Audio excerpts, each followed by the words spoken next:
We don't do that. We don't put our hands on children. We don't do any of this. Shocking video shows a daycare worker pushing a young child down the steps, and tonight we're hearing from the woman who uncovered that abuse. Surveillance cameras were installed at the Delaware County daycare just minutes before that terrible incident happened. Now a teacher is under arrest. Our Natasha Brown is live in Clifton Heights, where parents were stunned to hear the news. Natasha.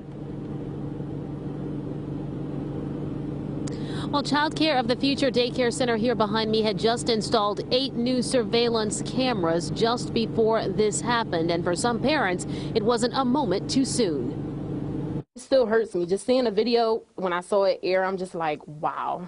Like, it still hurts. It's an unshakable image that Shawayne Tavares will never forget. The little girl, she just was really shaken up. She was just like, and I'm just like, her eyes literally were like, help me, like, and I'm just like, I'm here. Shawayne was watching the newly installed cameras at the Child Care of the Future Daycare Center Friday evening when she says she witnessed a daycare center worker violently push a 4-year-old girl down a flight of stairs. Shawayne rushed to confront her. So I went and confronted her at the bottom of the stairs. You could see me on camera. I look, what are you doing? We don't do this to children. That particular camera had just been installed minutes before the incident. You see 52-year-old Sarah Gable glance up at the camera.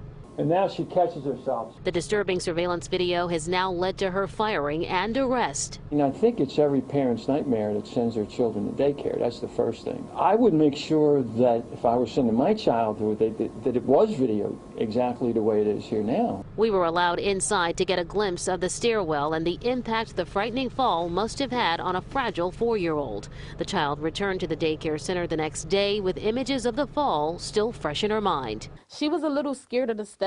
Parents were notified via this letter of the incident, many still shocked and rocked to their core. My little guy here when he's coming to the class, he's like crying, and she will always come and hold him and comfort him. So I always think she's one of the best teachers. For us to hear this, it was like, I don't know, it was a bit disheartening. Well, the 4-year-old little girl suffered a minor knee injury. Meantime, 52-year-old Sarah Gable had worked here at this daycare center only for the past year or so, but reportedly had a 25-year history of being in the daycare business. She's now facing several charges, including simple assault as well as recklessly endangering the welfare of a child, and she is out now on $25,000 bail. We're live in Clifton Heights, Delaware County. Natasha Brown, CBS 3 Eyewitness News.